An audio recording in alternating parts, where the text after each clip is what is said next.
Yeah, right. Okay, let's begin public comment. And please keep comments to 3 minutes per person. Dela Cruz, good to see you again. Good afternoon, gentlemen. My name is Francisco de la Cruz, and I'm from Valley Springs. I have two handouts that address two different things. One handout is for the directors meeting that we held yesterday. The second handout is for today's meeting. It goes with my planned remarks on agenda item 3B. Thank you.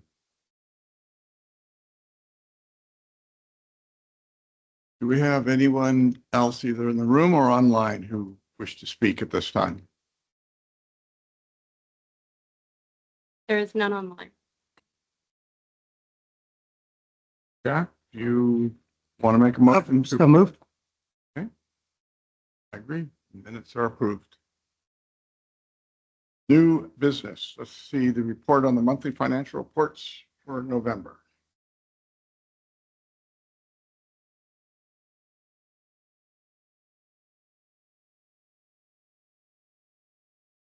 Say any questions for each of these items, and then we'll just power right through them. How's that sound? Sure. You don't like my jokes? Unfortunately, I went through and I realized, oh my God, we're going to lose Jeff Meyer. And I highlighted a few things I just would like. Sure. Probably the second explanation, you've probably done it at least once with me. Yeah. Feel this need to become I can do better that. acquainted with financial statements. By the way, my daughter has said I have the worst dad jokes ever. So anytime I attempt some sense of humor, it fails. So Well, please bear with me. All right. I'll let you know you have some competition there, and I think Kelly can attest to that. Okay. Let me get situated here.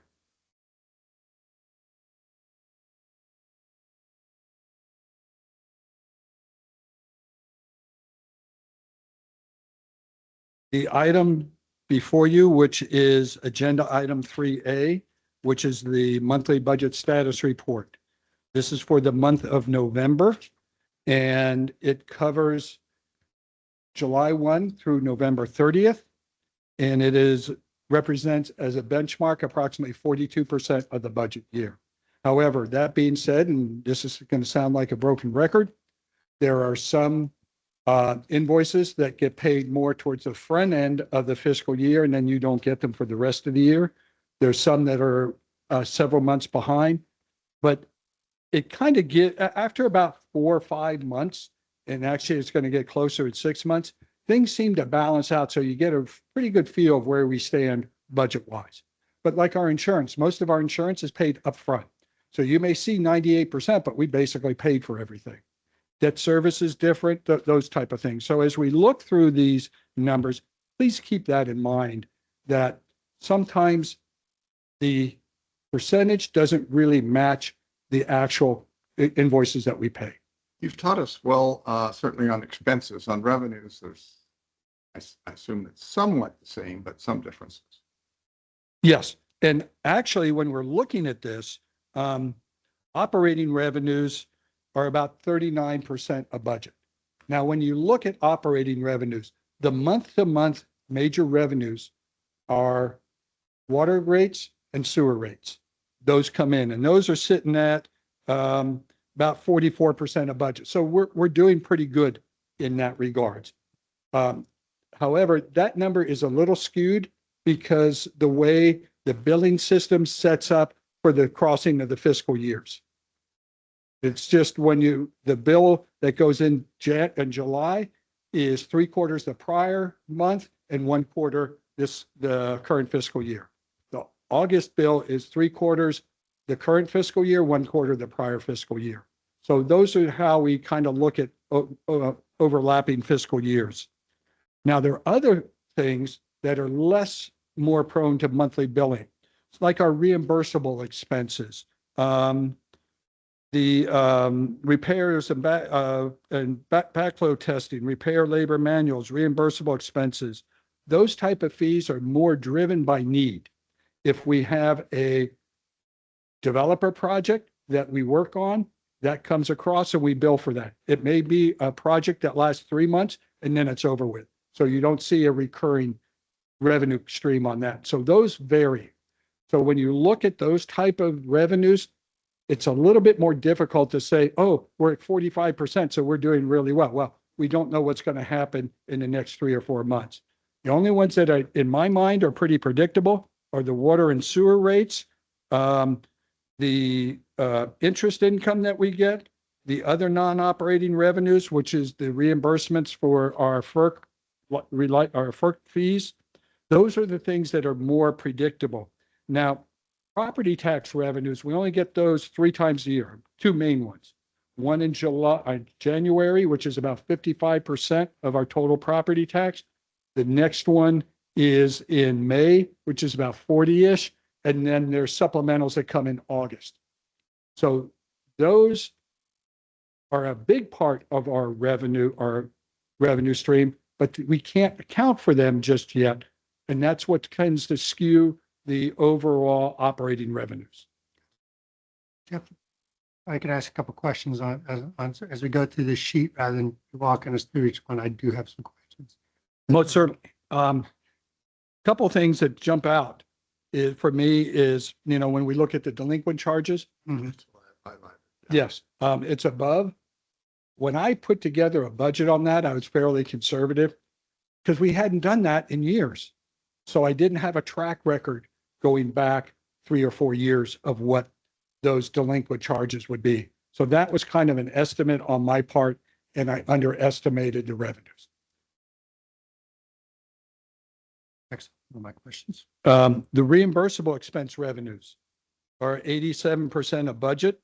That's reimbursable expenses from developers, but it also includes reimbursements from the contractor in the Jenny Lynn AB transmission, that they did some damage and they had to reimburse us for that. So that was a big part of that. Quick question, Jeff.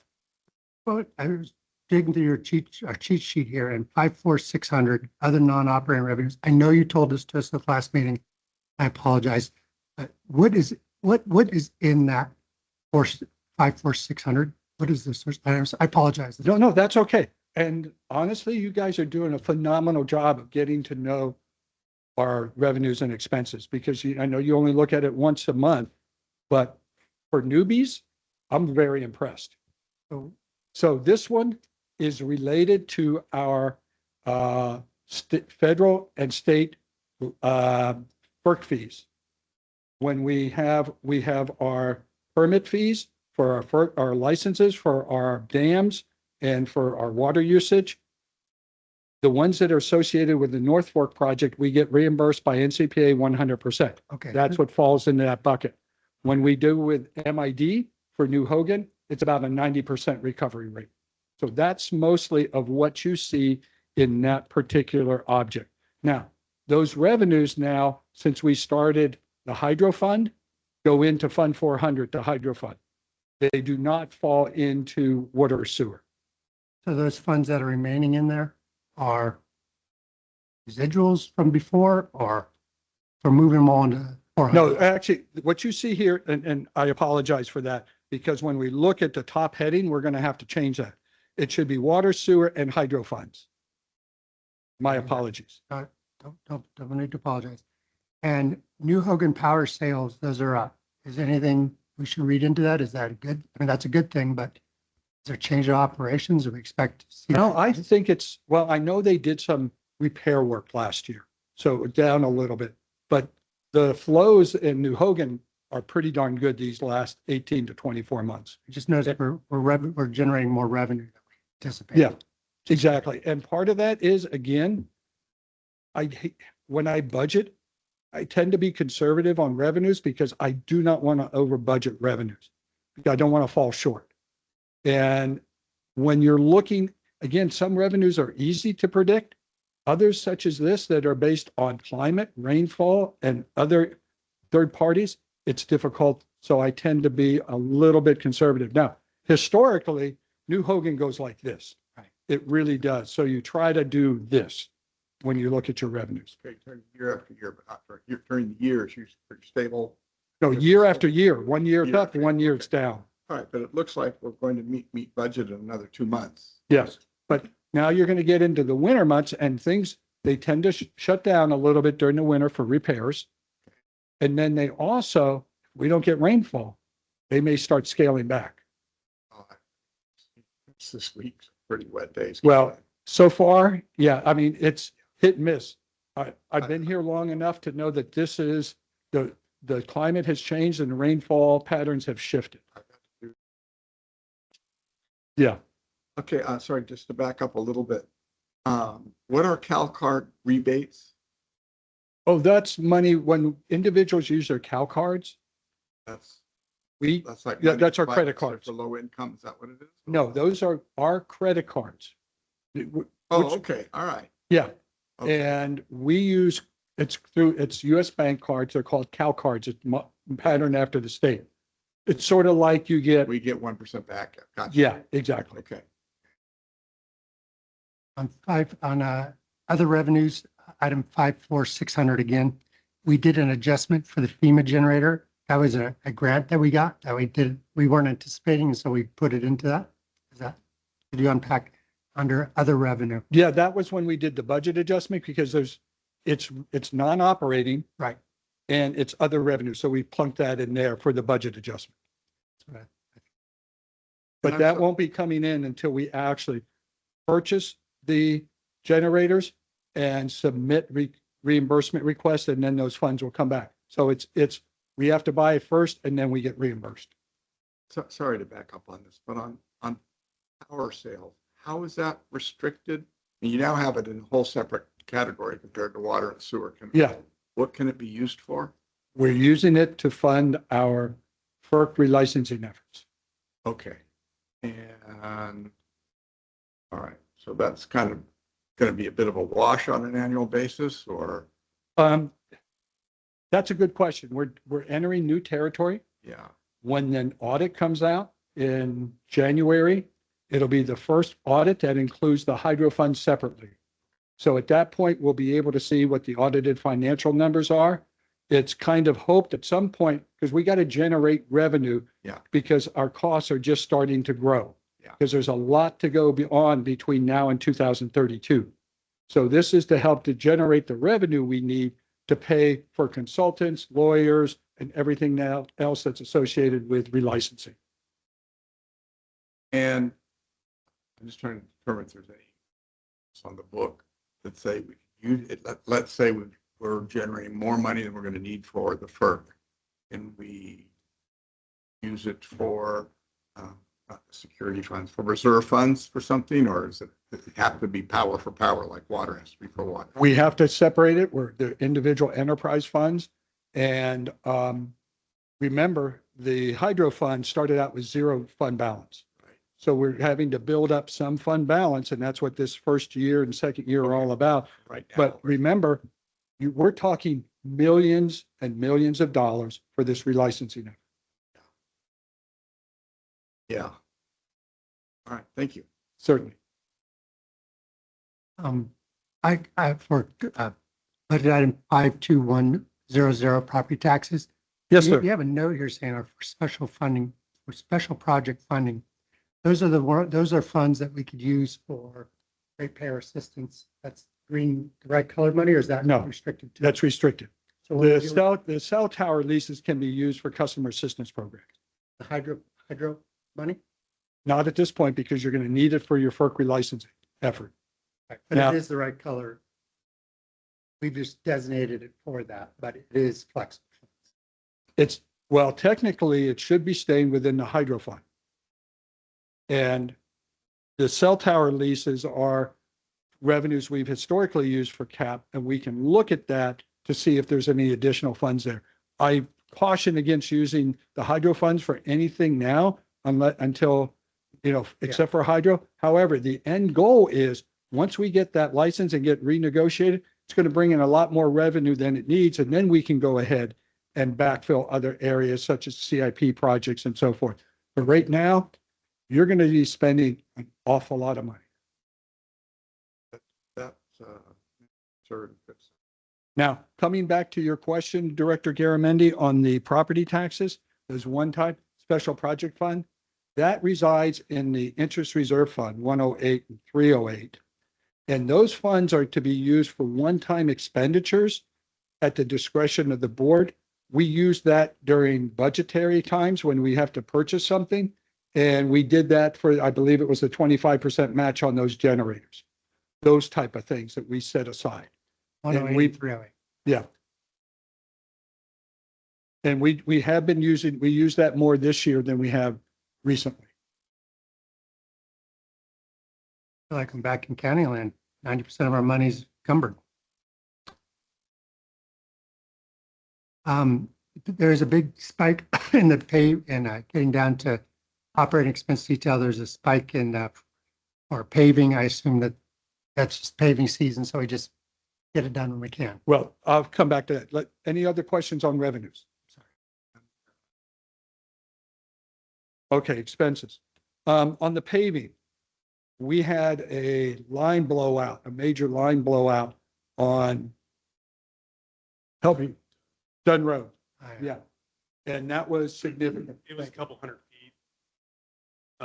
So we can anticipate, but as you imagine, we do have kind of a backlog of patch fades that have to happen. So Jeff and I have been talking about how, moving forward, that we just exceed that budget line item and watch it through the year, or if there's a mid-year adjustment to accommodate asphalt paving, but it's going to come over at the end of the fiscal, just due to the sheer number of service lines we're replacing and the amount of work that's going on. And then these emergencies just kind of exacerbate the amount of money we end up having to pull out of that Yeah. line item and exceed.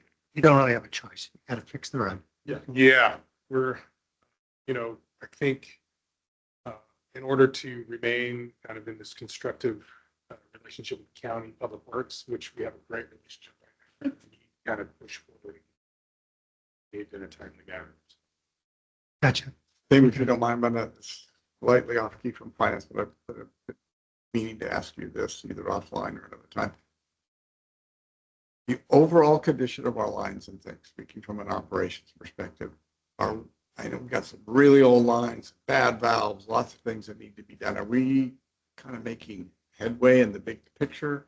Or are we our head just above water? Kind of an opinion on that. Doesn't have to be. So for the Jenny Lind service area and the Copper Cove service area, we have some really, the systems are failing on a large scale. The service lines are failing on a large scale. And so the utilities crews work to replace service lines is going to get it done, but frankly, not at the rate which ultimately we're going to need those service lines to be replaced. So at some point in time, through the engineering team, Kevin's team, we're going to have to look at some capital projects that kind of Replace the whole. get a whole host of service lines replaced at one time. And so we've done that in the past. We had a Kirby Gabor Garner project. We replaced 100+ services. And then kind of, if you look at the Jenny Lind A to B pipeline project, what happens kind of as an add-on for the transmission pipeline installation are service line replacements. So anywhere we can kind of include service line replacement into a pipeline project is going to be to our benefit. But meanwhile, that utility crew is going to still be out there methodically replacing service lines. Putting Band-Aids on. Well, so that is the distribution crew. So we've kind of got a 3-phase approach. The distribution crew will assess the nature, the severity of the leak, Yeah. and they will blow down, put a Band-Aid on it.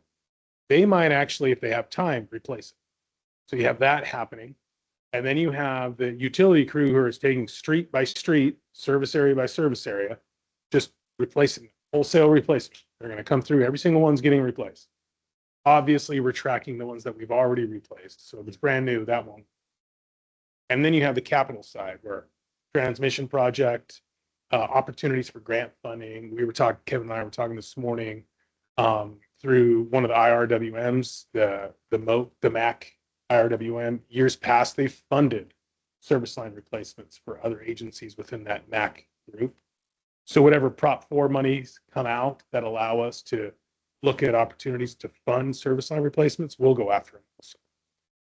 You hear anything about timeline on Prop 4 and when they're going to start figuring it out? I have not. No. I know it's a long once they announce it, it's going to be a year or Right. more, so. Yeah. Here's timeline.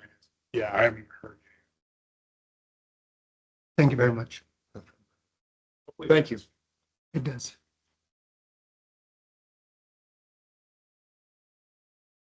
All right, question for you on expenses.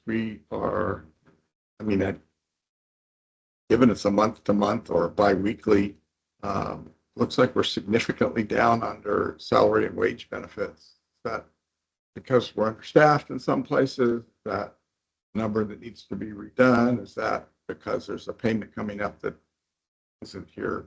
Salaries and benefits is due to vacancies.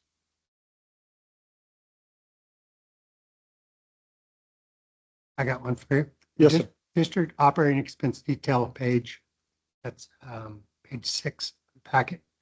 I asked you a little bit about this before, but I think I need to have it clarified. So fund number 61150, New Hogan operating maintenance expenses. Yes, That is an annual expense that we make. yes, it Our- is. Our bill that we paid. There been a dispute about when we're going to pay that, but I know we've been budgeting for that year over year. Yes, sir. So where and what is I thought it was in Fund 408. Where do we set those reserves? And I know you told me that when we walk in, and I've already forgotten. That is in the water operating fund, 300, and the sewer operating fund, 500, because we split those costs 7327. We have created a liability on the balance sheet for those dollar amounts. So we've accounted for it Yes, on the balance sheet. Okay, so we set them over there. We just move them over to 300 and 400. right. Now, these costs have to do with the water that flows through the dam and the cost that Stockton East and Bureau of Reclamation, we have Bureau of Reclamation bill Stockton East for maintaining that facility if there's any service work or anything else. So we get billed for that, our portion of that, as well as water use. And those funds go to Stockton East. We get an annual bill for that usually comes in the spring. I was just checking that. I know we'd encumbered it somewhere. Yes, sir. So I just couldn't figure out where it was on the sheet. Up to the budget comes in spring. Oh, for that? Yeah. You're right. However, when we do this, we can just do a budget adjustment because the money is there. We just didn't put it in there because we weren't sure. What you said. Yeah. So I wanted to go back to a couple of lines up to the retired employee costs. So that's. Are you telling me I can't get my retiree employee cost? It's Well, over budget? well, it is, but that's not, I'm just kind of curious. Does that include health care costs as well now, the health insurance? Yes. Let me give you a little bit of detail on this. Because I've been retired and I'm getting ready to be retired again. That's practice. Hey, you know what? There will be no third time, trust me. I say practice makes perfect. Let's see.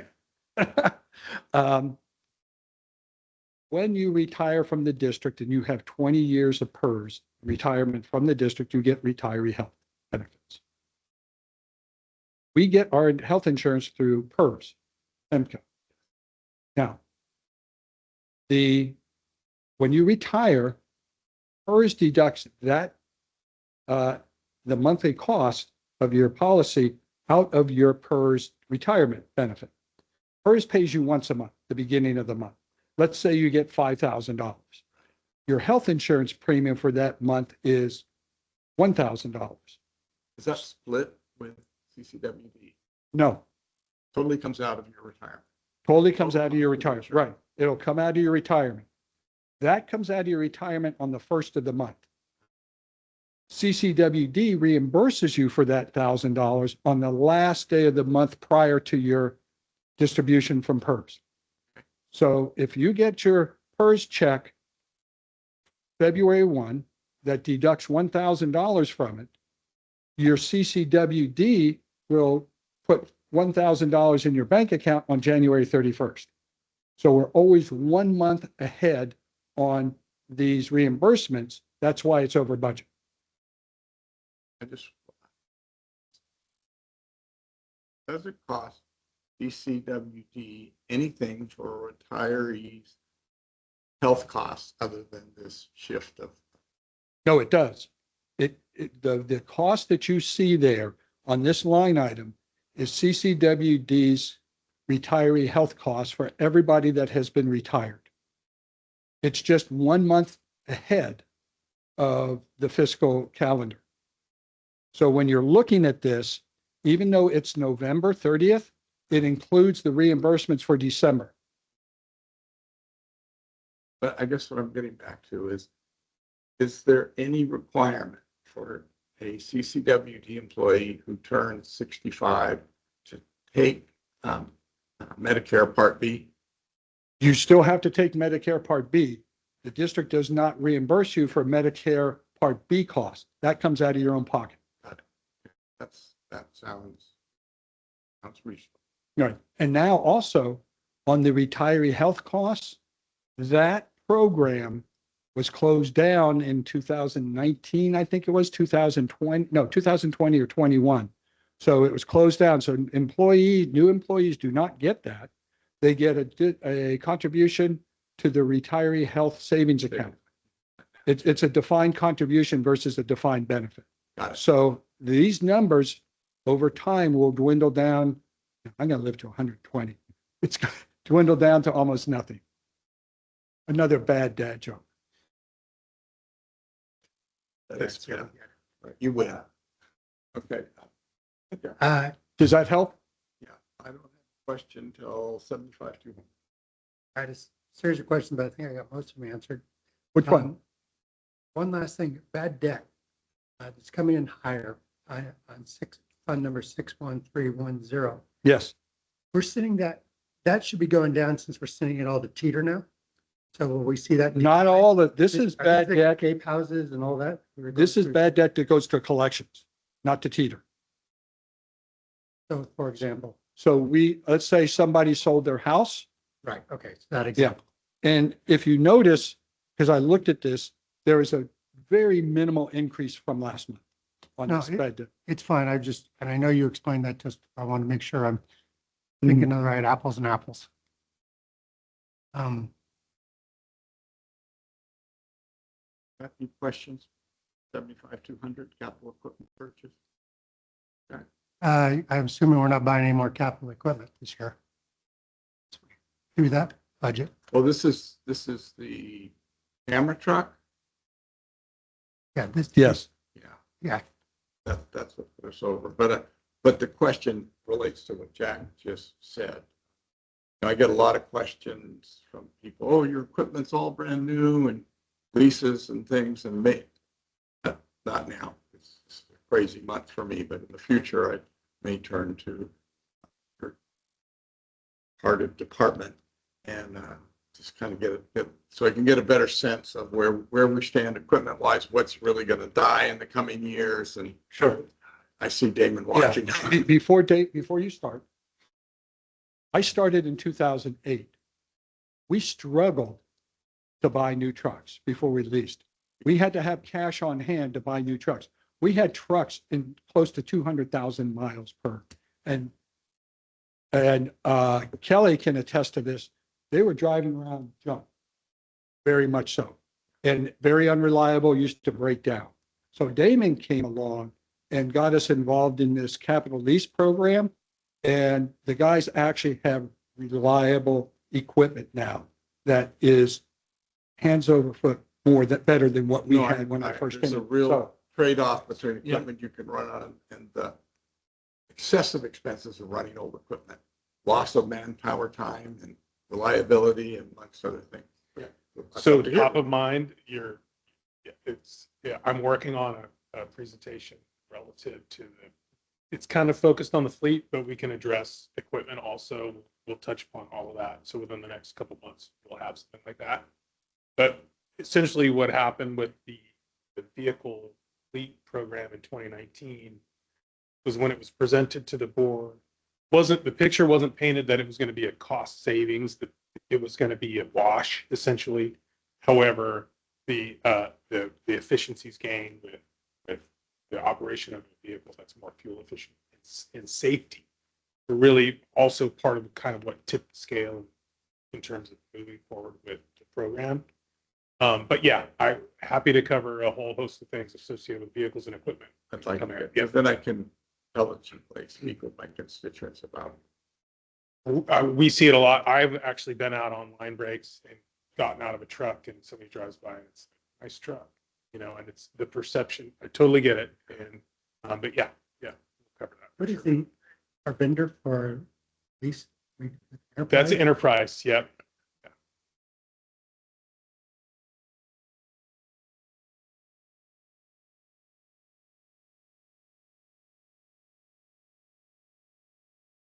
Next one I have is miscellaneous operating expenses, Y13. I know you've done this before, but please, with you leaving, I'd like to get more clarity on what that entails. Oh, it's at the very bottom, Yes. 78990.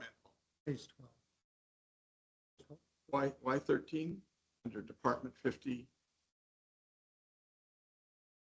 Non-departmental expense reports. Departmental expense reports, the first one, just non-departmental. So it's after the operating expense detail. Yeah, it's miscellaneous non-operating costs, Yes. LAFCO. Our Sorry. LAFCO costs. We pay into LAFCO. So were you talking about white? That's the That's Z. 15,000 in the very 78990. Is that the one you're talking about? Chairman Robertson? It's budgeted. Budgeted 485,600. Okay, I'm sorry. I'm in a completely different one there. Department, page 7. Just up from the bottom of page 7. Oh,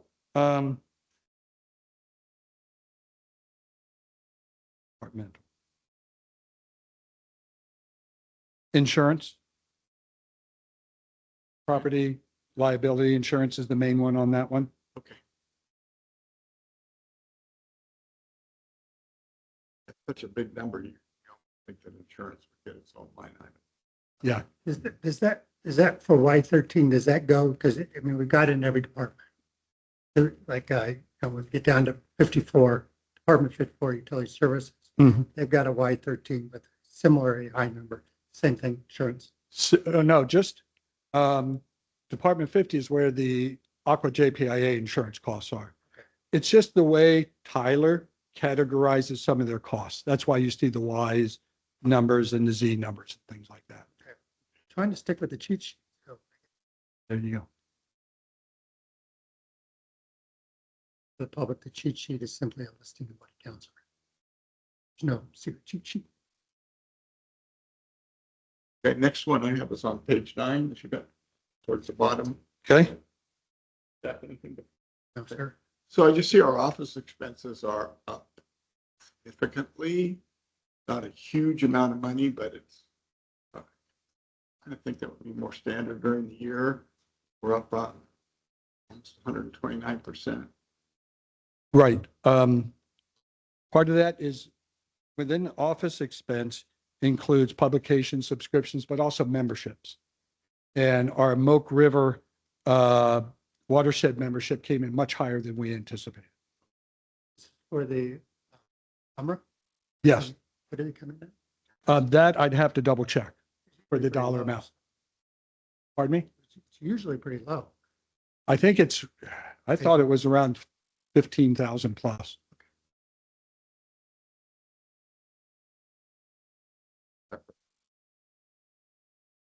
That's included in membership and dues.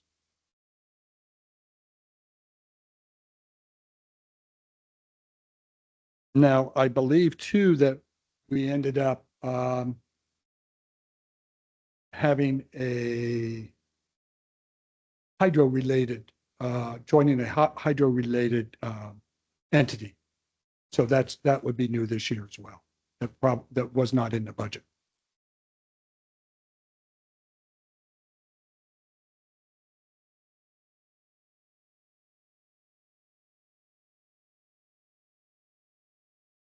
Those that I've highlighted, but on bad debts, again, it's not a lot of money, but anything you want to say before you go on bad debt expense? That's up 50% as well. At this particular point in time, we try to work with customers so they do not. Case in point, we had one couple who sold their house, but they were delinquent in their account, and policy said we need to send them to collections. I talked to the young lady, woman, after our customer service rep talked to him and passed her on to me. We came up with a workout agreement so that she could pay off her bill, which was significant. Yet she did not want it to go to collections. Policy said it goes to collections. I took a different stance. She paid it off within 6 weeks. So we're trying to work with customers to keep that off, but you also have deadbeats when they sell their house and move on. And I was just talking to one of our customer service reps. She's been processing 14 escrow changes in the last 2 weeks. Houses are starting to sell. We wonder why with the interest rates the way they are. But anytime you have that, you always open up the door for somebody walking away and not paying their bill, because we don't find out until after the fact.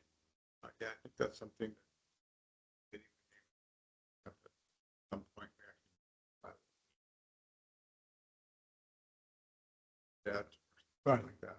It's really hard though when you find out after the fact that the house. No, I know, but and sometimes if $500 we're going to lose, the effort of filing a lien becomes more expensive than that, and Yeah. just want to let it go. But at some point, it may make sense. If this board so chooses, not this committee, but this board so chooses to put on the property tax, that would all be captured as in escrow. We'd sweep that from the county. Because So they're not this- checking us. Yeah, and there's different options. But I'll leave that to the next person. That's the next guy.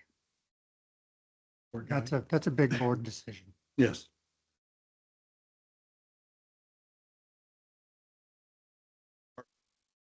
The top of page 12, again, just miscellaneous operating expenses. Nearly 1.5 million. Just help me understand that line item a little better. Certainly. Miscellaneous operating expenses, if you look down towards the explanation under that, that's New Hogan, other maintenance expenses, which we talked about just a few minutes ago, Yeah, to Stockton East. The other one are the federal dam and admin fees. Those are the ones, for the most part, not all, but for the most part, they are hydro related. For FERC licensing for both the FERC, the dam, and the water rights associated with it. We have other water rights and dams that are not related to hydro that are come out of this department. But the majority of them are related to the hydro. and it's something we pay the whole year in advance, so we're going to be fine at the end of the year. Yeah, you Got it. pay one time. And our water fund being a negative balance of $332,830.11. For our sewer fund is about the same amount positive. And that's through the court, yeah.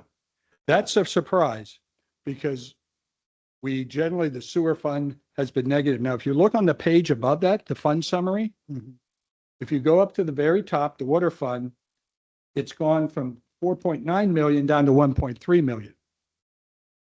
That's on the fund cash balance report. Yeah. Part of that 1.6 million, and I was going to talk about this later when we talk about debt issuance. Part of that's 1.6 million is with Argent Finance. That was the part of the requirement Capital One did for us to be able to take out the loan for the 2025 water CIP without USDA giving prior parity approval. We're going through that process, and I'll get into more detail on that later. Once we get parity and it's approved, that money comes back to us, but it's no longer in the water fund. Jeff, I'm sorry. Can you say that again? Okay, I'll say, in July, when we closed the loan with Capital One Mhm. on this $16.5 million water CIP loan. Mhm. Generally, banks, when they issue new debt, want to be on par with every other major lender. That means if we go bankrupt, they all have first claim on our revenues and assets. They're all equal to one another. USDA, though, had, in their infinite wisdom, had somewhere buried amongst all their regulations. They have to approve a parity request prior, as part of their review process, because we took out two water loans with USDA, the AMI, AMR, and a Reach 3A program. They are very slow in their approval process, and the shutdown didn't help at all. So in the meantime, Capital One says, we have to take a subordinate role to everybody else. It's going to cost you. One, we're charging you 15 basis points more until this gets resolved. Plus, we want a kind of a 1.6 million in this account, just in case you go belly up, because we are no longer on par with these other entities, borrowers, the banks. Now, when a normal loan occurs, bond counsel is the one that looks through all the prior loans, signs, and we approve a parity statement that says it's okay. USDA is the only one that requires that they have to approve it. So it went to local, state, it went back to the feds. The feds had said, yes, we tend to agree, but here are some conditions. We looked at the conditions, our bond counsel looked at that, our underwriter and MA said, wait a minute, this doesn't make sense. We got back to our local rep. She's reaching out and trying to get everything resolved with DC to say, yes, we're okay with everything, what these conditions are. And once that's done, Capital One will notify them. They will get it back to the original loan at 3.68%, I think it is, 3.68%. It's tax-free or tax exempt, I should say. And then we can get back our 1.6 million. That is just that. Hopefully that occurs before the next potential shutdown. I think it, Actually, not really. It was a challenge that I had never, honestly, it's a bad. yeah, I get it, but honestly, it was a learning experience. It was frustrating and it created an awful lot of extra work for us to be able to put together all the documents USDA needed. But myself, the MA, the underwriter, the bond counsel said, we've never had to do this before. So we were the test case and everybody learned from it. Too bad I can't put that to use next go round because I won't be issuing debt anymore. But, well, that's a long and short answer. Yeah, it did add some temporary stress. And I don't need stress in my life. You know that. Almost there, Jeff. As soon as we're done with this meeting, you're good. Now, the other thing I want to point out in this, if you go down to Fund 500, the sewer fund, we're a little over 1 million in the negative. We were about 750 at the end of June 30th of 2025, the end of last fiscal year. So we're going a little bit further in the hole, but remember that's before a good portion of our revenues, property tax money comes in. And also the associated monies we get.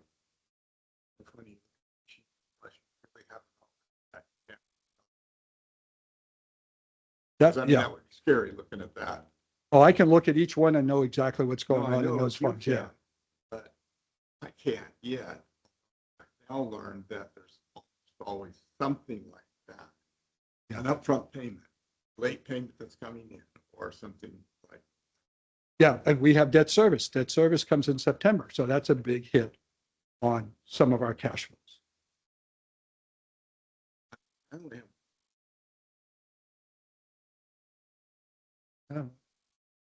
I'm looking at the total wastewater and wastewater projects.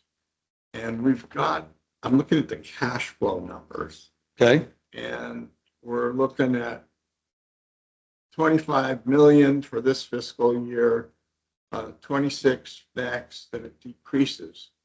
Is it, you're really looking at FY 29-30 at 350,000, or there's going to be new projects that bring that cash flow up so it's more equivalent to these much higher numbers. Now, please note that that's water and sewer combined. Yes. Okay. That is based on the 5-year CIP program that Kevin brings to your board. Actually, it goes to the engineering committee first and then to the board for laying out what our costs are. That is updated every year. It'll be updated again in February and March. Some of those numbers may change a little bit. I don't know if we moved the, on the water side for the, is that the most current one? The copper code, Well, sea tank transmission, but remember your board just approved a budget adjustment last week. no, I understand. So I guess let me ask Kevin's here. So I'm just looking at these numbers and all of a sudden we're, in terms of cash flow, we're looking at some $350,000 in the FY 29-30. We're likely to have other projects that are going to influence the numbers that we don't even have in a 5-year plan that extends that far, or? Yeah, I'm not sure we got lift station 2 and 3 in Arnold that plan on doing 29 and 30. Yeah. So that's on there. I don't know why it's not carrying down the bottom. That's $1.5 million on the top. Yeah. And So I don't know why it should be this. yeah, it should have been. Yeah, it's 1.5 million there. And then we only have 350 at the bottom. So I don't know why this sheet didn't calculate, but we still have a lot of work to do. And then we're actually kind of prioritizing here in the next couple months the ongoing CIP projects we have, but there's a lot of stuff in Vallecito and other places that need a lot of work. So we're kind of doing our 5-year and 10-year outlook for this upcoming. We're coming to the end of the 5-year rates that we had last time. So there's some projects on the 10-year outlook that really need to get done. We have a lot of failing infrastructure out there. It needs to be handled. So, and lift station 2 and 3, we're kind of working on the Arnold System master plan right now. And that's going to inform the scope of work for these projects that we have in the Arnold area. Those projects are, That number should be closer to 2 million right now. If you put the 1.5. yeah, if you put the 1.5 million Lift stations in. add the- That's fine. I'm just curious. I was trying to figure out that, gee, that seems like a low number in comparison to everything else. And then we have some other projects that we're working on That's a ways with the out. grant application for the consolidation effort with Valley Springs. And that'll be in those years for the BIOLAC that was taken out of the last rate increase. So we have that. We only have the BIOLAC clarifier. We only have the design money in there. We don't have the construction. So there's another $10 million of construction costs that we have the BIOLAC that we're trying to find the grant for. So there's a lot of projects in that were pulled that are really critical that we need to do. So those projects aren't in there, and they'll be in there as the proposed. Sure. That was my assumption. That helps. And I would just imagine that if we get the one into the system, we got to start fixing the back end of the system. Just maintenance. I'm sorry to give you such a hard time on this last meeting, but that's really helpful to find out. Certainly. And I apologize for some of the math that's didn't pull the numbers down, but Kevin made a very good point on the lock antenna BIOLAC. If we don't have the funding for it, we don't include it in there. So there's things that we design and become shelf ready.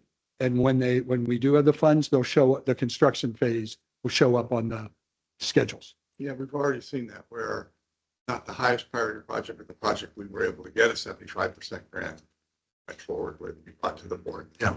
Okay. All right. Jeff, I got couple of last questions as we wrap this up. You've been running this budget for a long time. Any words of wisdom for this committee as we talk about this budget for the last time together? Words of caution, guidance. You got. As I look at this, we always leave things on the table, on the cutting board, so to speak, when we prepare budgets, because we cannot fund everything.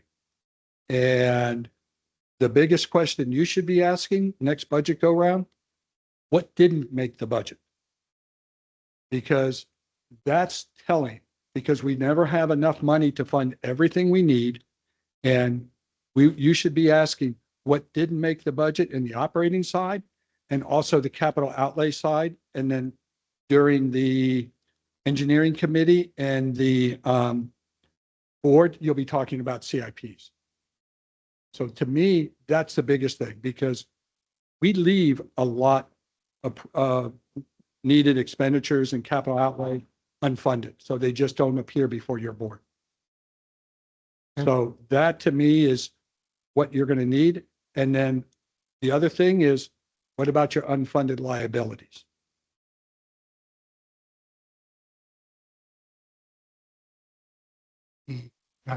What are the unfunded liabilities? Fine.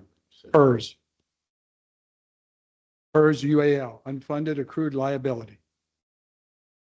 And if you are, and I strongly recommend this, but I'll make light of it. If you ever have insomnia, you should read the PERS valuation reports. They do it on a annual basis. You can get them online.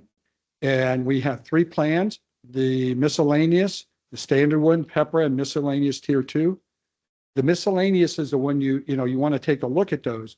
When PEPRA came into play in 2013, the benefits were reduced. And so you see less and less unfunded accrued liabilities. In the miscellaneous, it's there, but it explains how things are laid out, how they determine both their costs. In PERS, you have 2 costs. There's the normal cost and the unfunded accrued liability. Normal cost is a percentage of salary. What PERS estimates they're going to need to collect based on your overall salaries to provide benefits in the future for current employees. The unfunded accrued liability, I like to call it as PERS oops. They go back and you can see in their schedule, it goes back maybe 10, 12 years of changes. Some years they do better, some years they do worse. And it adjusts that accrued liability. That's on their investment returns. Sometimes they also change their assumptions, whether it's the discount rate or the age of somebody's death or those type of actuarial assumptions. So that is something to really look at, because it really tells you the future of our commitment. Because that unfunded, the last year that a miscellaneous employee retires, and you're getting close to those people, there's still costs associated with those for years to come. Because until that last person and last person's beneficiary dies, you're still going to be paying the UAL on the miscellaneous. So when we go to, I understand that CalPERS is always a big target. Yes. I've read this for a while. What are this is not an exact science either, but approximately what percentage are we underfunded CalPERS at the moment? Okay. And let me, I within recognize that that's- within that report, it gives you projections. For normal costs, it goes out 3 years. They do that for UAL too. Right now, I believe we are at, and I can't, I believe it's either high 70s or low 80% funded for our miscellaneous. Our other ones are way up in the 90% range, the two Unfunded or funded? Funded, funded. okay. They give you the percent funded. So 90% for those. for The class. lower tier ones, yes. For the other, I think it's either 78 or between 78 and 82%, which is really not bad. I always have the dream that someday when the state has a surplus, they'll pay down those liabilities, which is real money to us. Yeah. Now, we did in 2019 take out a loan to help pay down that debt, the UAL, and we were up to about 92%. You do not want to be super funded, because PERS will still charge you the normal cost. Even though you have more in the bank than you actually need, they continue to charge you. So you want to be down in the low 90s. Do you remember how much we took out to cover that loan? I think it was 5.5 million. Is that still on the books? Yes. And it was a 20-year taxable rate. You can What's that? issue, What do you call that? What do you call that fund? what, that loan? Yeah, It was a refunding loan. the 2019 PERS refunding. And I believe it went to Umpqua Bank. And they, when you look at infrastructure loans, that is tax exempt because you're putting money back Right. in. When you're looking at refunding like this, it's taxable, so you pay a little bit higher. We paid that 5.5 million. I assume CalPERS was jumping on our head, telling us we owed them money. We put it that it reduced our overall debt for the UAL. Such a moving target. It is. Hard to guess. That's too bad that we had to pull that out, but that's what it is. Yeah. I have no further questions. But that's a, the PERS is a cost, but Jerry Brown actually did something good when it came to reining in costs. And I mean, it's had its consequences, but all the new hires, they come in at the PERS cost is much lower. I just always wish that when we had the surplus 21 or 22, we paid down our liabilities. Yeah. We did Now, not. It did. And I then, mean, we did. Yeah. Stay. the other thing to consider here on that UAL is to keep, that is something that we pay upfront in advance because you can make it monthly. We do it in a one-time payment. We save about 30-some thousand dollars by paying it by July 31. So we're trying to be proactive and stay on top of that. That's parting advice to us. Thank you. Yeah, certainly. But on the balance sheet stuff. Thank you, thank you. Certainly. We will now move to item You want to do 3B public comment? and do you have to reduce public comment on 3A? It's your call. Is there any public comment on 3A?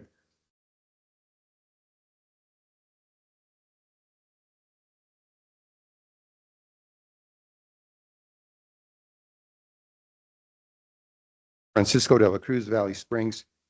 We have an interest, obviously, in the CIP as well as the total budget. And I thought I would share with the committee.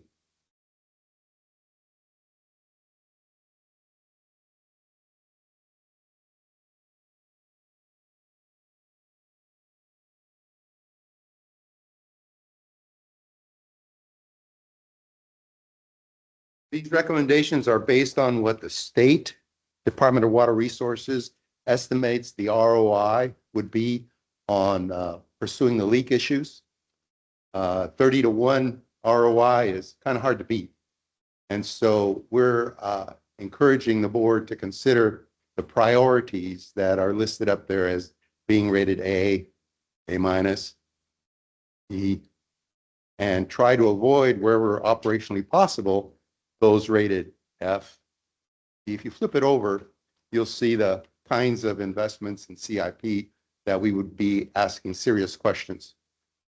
The metaphor is you don't want to be doing a kitchen renovation if your roof is on fire. Thank you.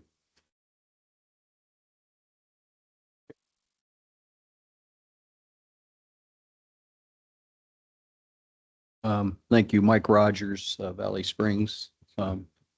First of all, Jeff, I want to thank you on behalf of the community for what you've done. And as I understand, you kind of came back in the fold to help us out. And, I've always learned a lot from you the time I come to these meetings. So thank you very much for everything.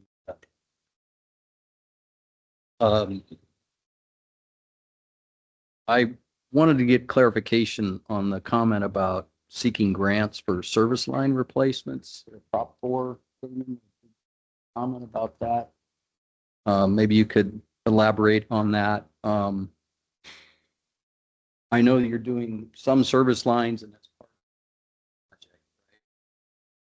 So talking about service lines that are outside of the scope of that project that you're seeking grant funding for.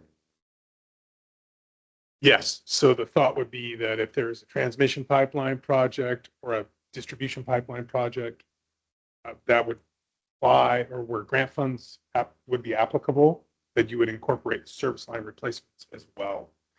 So for example, if we have a failing section main in a service area, we can take, apply for grant funding to replace that main section, but include all the service laterals as well.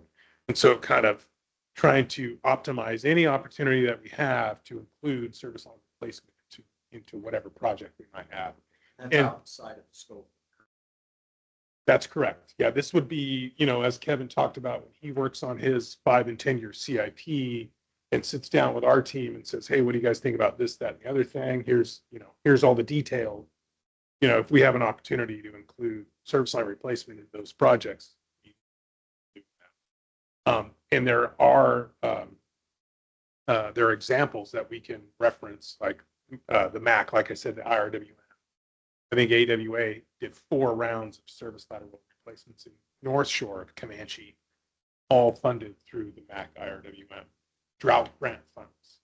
So depending on how this Prop 4 money comes out, if there's conservation funds or, if we leverage making conservation a way of life in any way relative to transmission line, service line, distribution line, we can do that. Let's do it.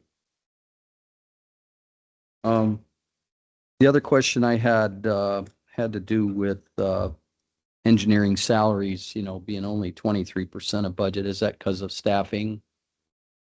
Short on staffing in engineering? Yes, engineering has been short on an engineer. We were up to full staffing for about 2 weeks. And then one who had been here recently took a job in the private industry, in the hydro industry. So we're down an engineer. So it's basically, well, we were down 2. We filled both positions. Now we're down 1 again. So vacancies are the reason why. Ask what engineer, Pardon me? which engineer departed? So along those lines, then, does that have the potential to drive engineering services? I mean, are you going to be how do you fill that bandwidth if you're short that one guy? I mean, do we got to go out and procure third-party services, or how do you fill that? Yeah, basically, we advertised it. And said, recruit engineers.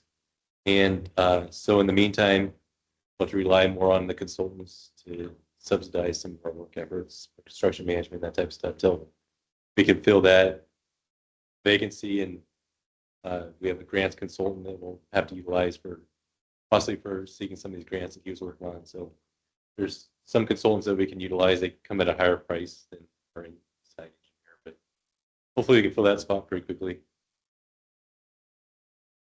Mike, I'm gonna have to ask you that. Yeah, on the last one. Very interesting and interesting to me personally, but Yeah, I got kind of got to be fair about it. Yeah.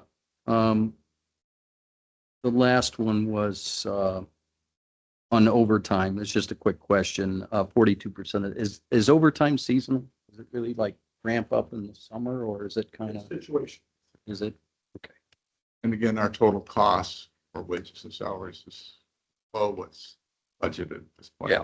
That's all I had. Thanks. Thank you, Mike.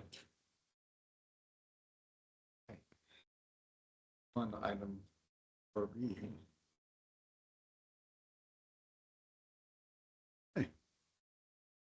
The item in front of you today is a discussion regarding the district's leak adjustment policy.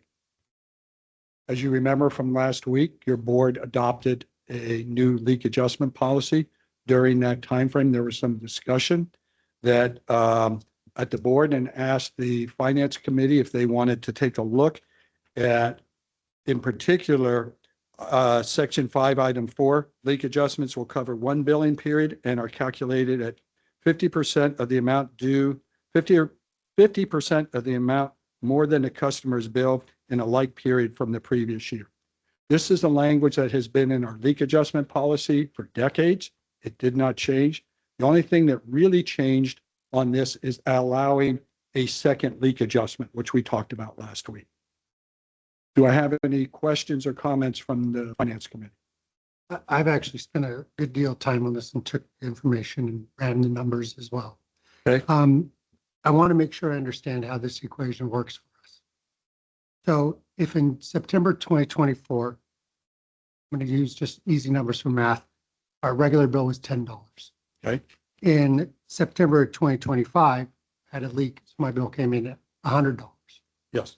So 50% of last would be $100 minus $10, because that was my September 24 bill. Mhm. And then 50% of the hundred, of the remainder at 100. So my total bill would be $55, correct? Using this equation. Let me use my own math. If it was $10 here, now it's 100. The difference is 90. Correct. You get 50% of that difference. 45. Plus- 50% of the difference would be a leak adjustment, $45. Well, plus the base. The base, yes, base, yeah. So it would be, so that's where you got your 55. 55, yeah. I just want to make sure that I was doing that math correctly. Yeah. You know, one of the things that struck me on this was just a personal belief and personal responsibility. Something's on your side of the line, it's yours. Mhm. I understand that these bills can hurt, but also people have to be responsible for their own equipment and where they're at. If you've got a leaky pipe, you've got a leaky pipe. Yes, we have a role in it, but our role ends at the meter. So I was concerned about that. Actually, and then as I thought about this more and went through the numbers, this is a really generous policy. And I think we have to be very careful about using public funds, gives the public funds back on these things. So where's the money coming from? How are we going to do that? I think it's a generous policy. And I don't think I would recommend, I would not support changing from where we are. I recognize exactly all the parts that are put together here, and I ran those numbers. But I think when you overlay it with your personal responsibility for your property, and then this generous policy, seems, I don't know if I would have approved this generous policy to begin with. Okay. So I'm not so sure I'd want to change it. That's just my opinion. May I interject here? And I appreciate your comments, Director Garamendi. Yesterday at the board meeting, Kelly Gerkensmeyer gave a presentation. And in there, he used his own example of receiving alerts from his account on the portal when he was on vacation saying he had a leak. So the tools are there for people to get alerts, set things up. And I believe, if I'm not mistaken, almost 2/3 of our customers actually have accounts on the portal. They can monitor their bills if they don't have that. So, and this is how they did it before we had the portal. There's plenty of tools for an individual to see if they have a leak. But as you said, personal responsibility is the key. In my mind, that's the key as well. And I was impressed, 67%, Kelly, I got that right? Or participating, the average is 42% across similar like districts, more or less. That's pretty impressive. And I'm not a guy who does that kind of stuff, so I was not. Okay, so I've been thinking about this quite a bit too, due to our some input. Most of these leagues, when you're looking, that would be. Is this correct that someone who is having $100 bi-monthly bill for water usage, that it jumps up to $300? That's probably be about the maximum. And I know we've got 1,000, but Kelly was talking about prices of 1/3 of a cent to, I think, 0.6 of a cent. If we had $1,000 bill, that's like if I do my math correctly, that's like a 30,000 gallon leak or something. Is that, we've had that in the past. If that's what's happened, we had a broken line and just flooded somebody's yard and their neighbor's yard and their neighbor's yard, or I'm just kind of curious. Yeah, we've done, Rebecca helped out in this regards. Over the last 3 years, I believe we're a little over 100 leak adjustments in totality. Right. About 8 or 9 of those were over 1,000. I apologize. I didn't know that they were there. Before you came, I was out for surgeries for a long extended time and I missed those. But most of them, the leak adjustments are made, like you say, if it's $200 more, let's say you went from 100 to 300, then you get $100 leak adjustment. 50% of that delta. And that is where we tend to fall in line for most of them. And we do have some significant ones, and those do have to go to your board for approval. But, you know, a little over 100 for 3 years, that's about 33, 35 a year for leak adjustments. And I think a lot of that has really been able to be come down. It's manageable because people have the portal now, and people are paying attention to their bills. I had a leak adjustment years ago when I'm an EID customer, El Dorado Irrigation District, and I had a broken pipe in the back. And I ended up doing a leak adjustment because, you know, I saved myself $100. But it was also, I knew I had a leak. And I thought it was a great gift of getting $100 back. I'm glad that people could come before the board. So I could see an absent homeowner and somebody driving off the road, somehow breaking a pipe and the thing leaking, person not being able to be contacted to, but that's a lot of water. It That's a can be. swimming pool full of Yeah. water. But again, if it's a second home, these people have a significant cash available to be able to join the portal. And they're generally tech savvy. So we have that. A lot of a number of our leaks, I can't say a number of our leaks in years past happened up in the past during the wintertime, when we couldn't do, everything was manual reads, and we didn't read during the wintertime because you couldn't find a meter in 3-4 feet of snow. Kelly's very aware of this. Now with the AMI and the portal, people are seeing that information, and a lot of those are vacation homes up there. So they have people signed up for it. Even somebody like Kelly is not a vacation home. He was able to find out that he had a leak and was able to have somebody turn off the water and address it. Yeah, I can see how this is something I would be concerned about, an absent homeowner. Often the Caribbean vacation, maybe they got a lot of money, maybe they got a discount on their flights, but if their line breaks, is there something that we would ever do if like 3 days, if we see from our AMI, this meter is still running like crazy? If we had contact information, We can't contact. no, the person. if we have contact With the information, we normal reach out channels to them. cancel those If it's a significant one and we're seeing hundreds of gallons flow through, it's a major break, customer service can reach out to the field crew and they can go shut off the meter. Yeah,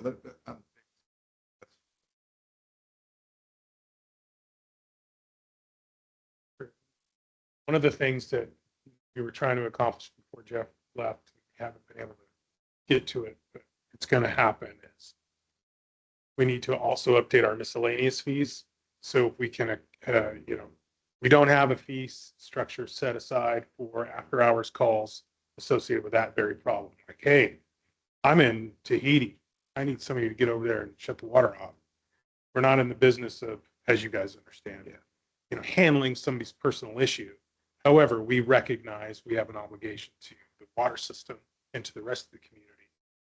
And so during business hours, there's an opportunity, distribution crews driving by, people need help. Yeah, we're going to go shut you off. It's really comes into these situations where we have an on-call staff who's prepared to respond to an emergency, addressing customer-centric issues, and we don't have the mechanism to say, well, hey, you're going to cover the 2-hour call-out costs for staff to go ahead and make that happen. We haven't been able to. It's just having the time to sit down and work through the numbers of what those would look like and incorporate the miscellaneous fees to bring to y'all. Have we ever had a customer who had a major leak, couldn't be contacted, and we went to shut off the water to the home? Yes. But that's a slippery slope. Yeah, it could Also, backfire. yes, That's on an automatic watering system. Dies. absolutely right. And we've had that problem as well. And so then we find ourselves on the wrong end of the stick, so to speak. And so it's doing the right thing and then getting sued for it. That's right. That's absolutely right. And so it's more of, let's talk to the neighbor. Hey, do you know where so-and-so's at? Hey, can you give your neighbor a call? It's really kind of, our folks are throughout the office and out in the field are pretty adept at trying to find a solution through whatever means they have. So like customer service staff will be talking to somebody who's on vacation. And then our staff will be out in the field and say, well, I see somebody home next door. Do you know your neighbor? Oh, yeah. Talk to the neighbor. Hey, by the way, any way you can help your neighbor out? So that's generally how we try to kind of resolve it with a clear conscience that we're not accidentally doing something that we have no idea could have an impact on us later. Yeah. Call for public, yeah, Kelly, go And ahead. I just want to comment that, Yeah. my only comment is I did go through your sheet in depth. I wanted to let you know I did stuff. I'm sure we're going to hear from Mr. Phillips. I hope so. Go I ahead, think, Kelly. I think Damon said it very, very well. Another thing I want to note that is on the back of the bill, we do make a recommendation that folks, they leave for a long period of time, they do shut off their meter. I've lived in Arnold all my life, and also I was, up on the pass for quite some time on the maintenance side of things. And I always recommended to folks, sometimes they would turn their vacation home off below their house. There's usually a valve going into the home. They always turn that off. And I would always encourage them to turn it off at the meter. Because you have all that, line between the meter and the house too. You got all those trees up there on a windy night, roots can break the lines. So, I would always recommend, hey, if you're not going to be up here, you really should turn off that water. And again, we do make that notice on the back of the bill. And then as far as the notifications on the portal, it is a great tool. There is some parameters you can set when you go on vacation. You can actually set the dates. You can set just normal leak alerts, and you can adjust those to whatever you like. The ones that I got were for an abnormally high usage, and what that was a continuous leak over a 24-hour period. Again, it was the darn toilet. But actually, in yesterday's meeting at 10:37, I received that notification from the weekend because I was up there on the weekend. I haven't fixed that toilet yet, so I just turn it on and just deal with it throughout because it's not a big leak. It's very, very slow. It's not a big deal. Great that it was But such within 24 hours, because yesterday was Monday, I left and turned off the toilet on Sunday. By 10:37 the next morning, I received that abnormally high usage. And it wasn't a high usage, it was just triggered by the continual leak. So 200 gallons a day, very easy. it could be, yeah. But so I'm a believer in what the portal can do as far as some of those notifications. So I think it's a good thing. But I think just encouraging folks too that, if they're going on vacation, maybe you should turn off your water during that time and eliminate the potential. Why it makes sense to put a little waiver in there that you give permission to, in case of a major leak, was to shut off their water. Well, like Damon said, for years, even before we had the portal, customer service staff was very good and in tune with recognizing high usage. And they'd send us out to see if the meter's turning. Back in the days, you'd go see it turning. We'd report back to the customer service. They try to notify the customers. We've always done that. As long as I've worked here, tried to recognize that and try to help folks. And I think Damon gave a good example too. And one that comes to mind was when the on-call person called me to turn off somebody's water because the neighbor called it in and it was ripping. This was a huge leak. We went there that day, turned off the water, thinking we were doing the right thing. 2 a.m. my phone rings. It's the on-call guy saying, hey, this lady's pissed. She wants her water back. So I said, okay, I'll call her and let her know. I called her and I said, ma'am, you have a really bad leak. This meter was spinning. She's like, I don't care. Get back here and turn my water on right now. Okay. And so that was kind of shocking. She just didn't, she's like, I don't care if I have a leak. I want my water on. So She got some water at half price. She turns her on again. yeah. Okay. All All right, right, thank you. Kelly. Let's open this up for public discussion. Jeff, how much money are we talking about annually that we credit back to customers? Do you have any sense for that? We asked that question before. It wasn't mean, a lot. how It's big- like $20,000 or less or something.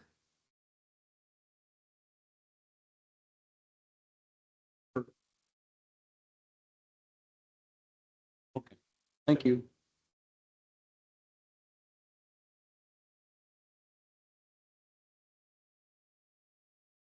Francisco de la Cruz, Valley Springs. I appreciate that you looked at what I submitted, directors, but I will ask that the public documents that I submitted be included in future minutes. I was expecting that they would be attached to this meeting's agenda for public review, not just our review. And I would like to piggyback on Director Davidson's recommendation of using the portal to notify the folks after 72 hours that they have a digitally signature identified leak. I think that's good service. I think he was on point when he said they might avoid an insurance issue. So thank you for looking at it. I think there's still math that we could discuss because of how it works when somebody has a big leak. But given that all these leaks are little small babies, I doubt they got into tier 1, tier 2, tier 3, because that's where the damage happens. When you're out there paying a tier 2 and tier 3 large volumes, then there's a lot of more money involved. Thank you again. Of course, those can be brought. And I appreciate the work Thank that you. you did Thank on you this. for this work. Francisco. I really did look at it. Yeah, thank you. All right, let's move on to 3C. May I, Yeah. for clarification, Sorry, policy stands as is? policy stands as is. Thank you. Yes. For now.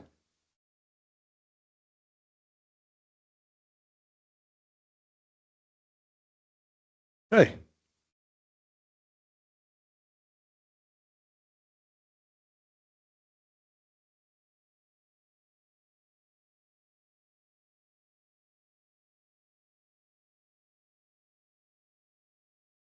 But you have some other things that's not on the. Yeah, it's not on the packet. So Tyler. Yes, if you see the asterisk, there's no packet, there's no paperwork. I learned something new. There we go. It's easy for me. It's easier for me to get the agenda out that way. No, this particular one is just a recurring item that your committee had requested some information on. And it's the Tyler Business Process Review. And as I mentioned last time, we were waiting to hear back from Tyler as far as a schedule is concerned. And we have received that.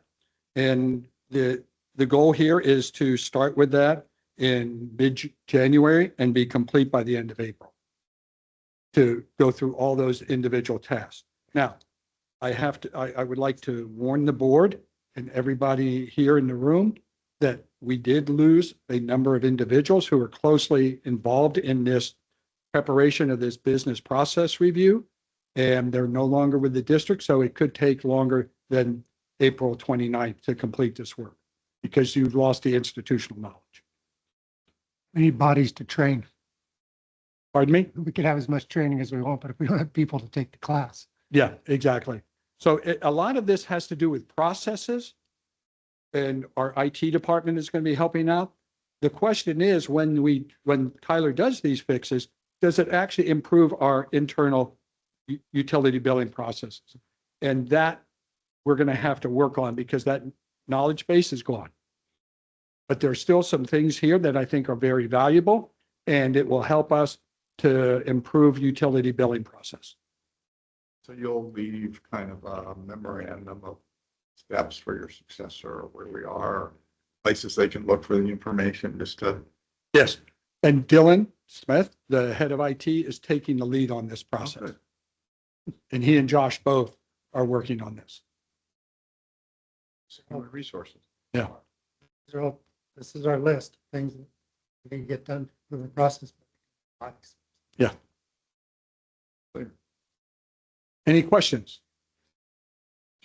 Public comment on that.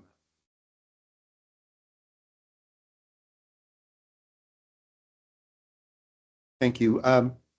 Is there a plan to create some sort of document that explains the flows that we can understand? I had a similar question on the budget, as you all are learning. It's not easy to understand. Money comes in and it goes like that. And the same thing with Tyler, because I did not understand the issue or the problem with having AMI, SCADA, and then not being able to get my portal to work. It's starting to work regularly now because I have set, targets that trip every day. Like over the weekend, I had a leak of 526 gallons. How do I know that? I got an alert. Is there some sort of mapping that Mr. Kelly G can do that, here's how things flow through the district as it relates to the billing processes. I'd ask the same thing about the budgeting processes. So we understand these funds go here, these funds go there, these expenses go here. Because it's really hard to figure out, are we getting better? Or are we sliding? Thank you. Update status on district's issuance of debt. Thank you, Director Garamendi, for prompting me on the Capital One loan, which we talked about already for the parity request. The other one I wanted to discuss was the recently closed $10.2 million interim financing for the USDA Arnold Wastewater Treatment Plant Program improvement project. Back in November, we came in before your board to authorize the issuance of this debt with Everbank. And that has been done. It closed on Friday. And we have $10.2 million loan in the books. Just to back up a second, and remind everyone, USDA changed how they actually process, maybe process isn't the best word, but how they process their loans. They used to be able to pay you as you accumulate your expenses. You on a quarterly basis or even monthly basis, let's say you paid $500,000, they would pay you back, you'd submit a claim, they would review it, pay you back and add that to the loan document. They no longer do that. You have to fund a project completely out of your own funds or an interim loan. Then once the project is complete, they sign off on it. Then they issue you the loan proceeds. In this case, it'll be about a $10.2 million loan through USDA. That will be about a 40-year loan at a low interest rate loan. And this is, we talked about this a little bit before. This is from USDA bank, or is this from a private bank? The interim loan is from a private bank. Right. The USDA is through them. And so we had to, it's actually part of the letters of condition that we secure interim financing, which we did. And that information has been sent on to our local USDA rep. We've been keeping her apprised of what's going on. So we have those funds available to us. And I believe, Kevin, they had the bid opening for that project this afternoon, just before our meeting started here. So that is something that we can move forward on. Now, USDA still has to review our outlay report requests. So if we turn in a request for $1 million, they have to review it.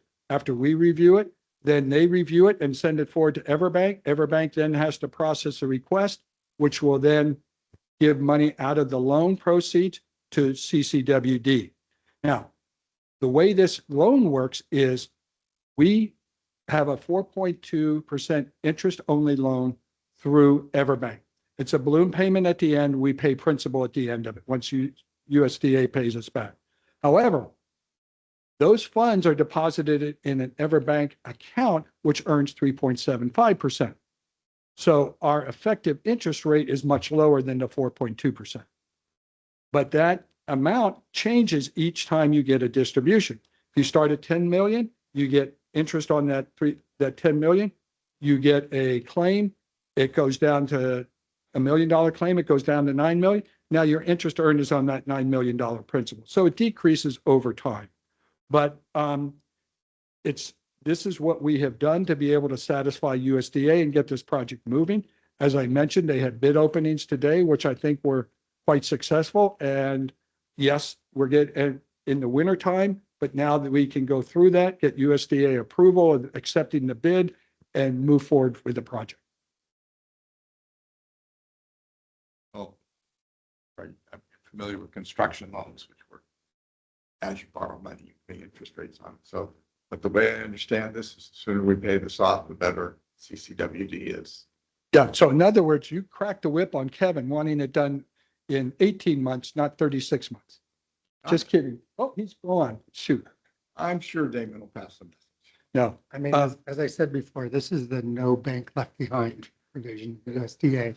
Yes, it is. They're just, this is not how they've done it traditionally, and they're just giving the banks more fees, money.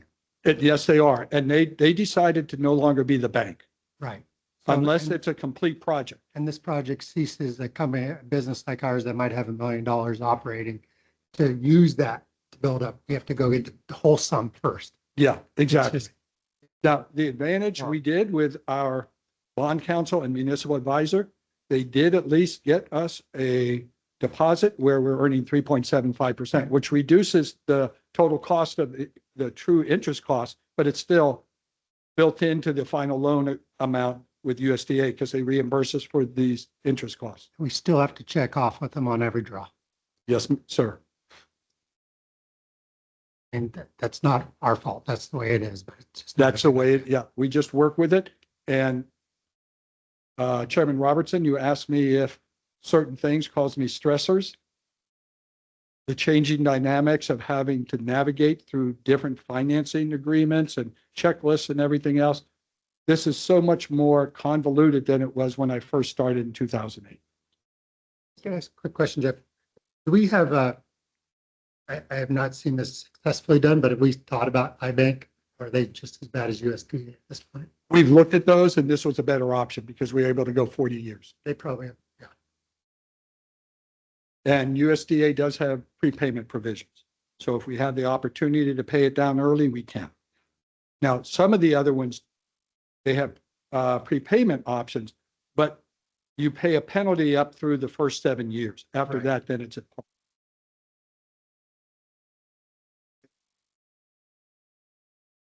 No, because we covered the Capital One and parity request. So that's all I have on this particular one.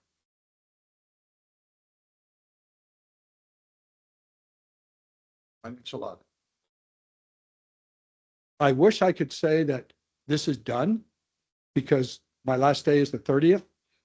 We're still working through, Kylie and I working through information requests from the auditors, and we give them information, then they come back with more questions. They understand the timeline now that you're going. They do, however, this is something that is important to understand. These are brand new auditors for us. They are learning CCWD and how we do business and so forth. So it does take a much longer time. I'd say generally the first year with new auditors takes at least 50% more time than normal. It'll get much better next year. The other component is brand new to this year is the hydro fund. So I've been working with one of the senior auditors on breaking out prior year balance sheets, pulling out all that hydro information, which we talked about, into what would be a hydro fund, because they want to do comparative comparative numbers from this year to last year. But the problem is last year, there was no hydro fund. So we're going through a lot of different information. Once we get the draft, we have to go over it and make sure it's appropriate and they get the draft documents. And then I have to write the MD&A, Management and Discussion Analysis. You're familiar with that, Director Garamendi. I don't know if you've ever seen that. It's the district's responsible in the beginning of the audit to put a summary, more of a regular person's view of what an audit is, trying to put it into regular terminology, because auditors talk at a different level. They're required to. So that's also on me to be able to do that. Pardon me? That too. But it's also the banks, lenders, everybody needs to be able to understand this. Yeah. And that wasn't a bad dad joke. I thought that was actually pretty good. We as a board talk to the auditors for the closed session before we move forward. Generally, it all depends on timing. Sometimes it goes to the finance committee first and then to the full board. But we're trying to shoot for January 14th to get this to the board before we go too far. And then it would just go to the full board and you have opportunities to ask questions. They will also provide you with a management letter, and that's open to the full board as well and to the public. Kylie, you're gonna be able to land this fish in January? So I am not taking any vacation days between now and the 30th. In fact, Our 24 hours. I am working Boxing Day. That's against the law in the UK. It is in Canada as well. Thank you for that. Yes. So that's kind of where we are on the audit. We're trying very hard to get this done. So it's, We see that. Yeah. We'll get her Thank done. you in advance and thank you for, Yeah, thanks for guiding it out all the way through. Appreciate that. you're welcome. My pleasure. Although I'll rue the day when I said that because I'm Yeah, going to be, I'm not so sure it's your pleasure, but I do appreciate it. I have a feeling Christmas Eve, I know what I'm going to be doing. oh, I hope you're dealing with your family and I do enjoying too. them. You're a Yeah, good soldier, but come on. grandsons are going to be back in Boston. Okay. So they get to go play in the snow. But we'll get there. And just to let you know, yes, we are down people, but I may rue the day on this one. I have offered all management and all my current employees to be able to contact me after retirement if they have questions. Very And kind of you. that's open to you, your board as well. That's very generous. That's all I have, except for, thank you. It's been a pleasure serving your committee. I know I can see Jack myself. And more than a delight, it's one of those professional things that happen in life where you trust, or outstanding communicator. I personally am deeply grateful for what you've done for CCW. You're welcome. Thank you. I echo those comments completely. And thank you very much. It always takes a couple of years to figure out a public budget, Mhm. and you've worked really hard to bring us up to speed. Thank you for your generosity and your time and patience You're welcome. and all your service to this community and this county with CCWD. Thank you. You know, I view this as family. And sometimes work can get stressful and you wonder when you go home. But every time I hop in the car and drive back here, it's to be with family. We know you live in El Dorado County, but you're always going to be loved here. Thank you.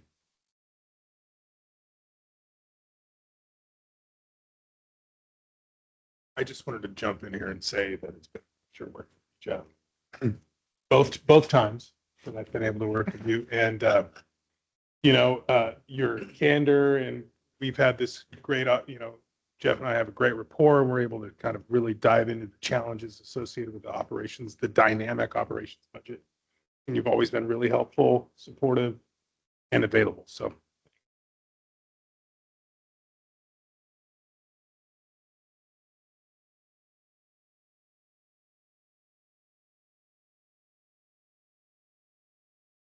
Comment?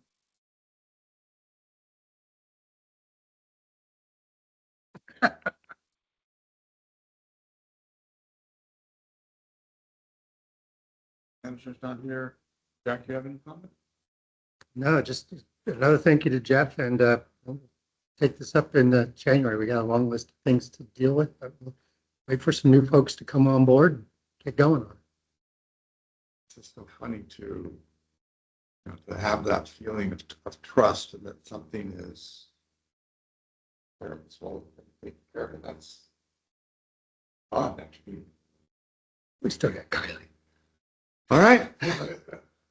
Thank you all. Next committee meeting will be January 20th, 2026. I hereby declare this meeting adjourned. Sure.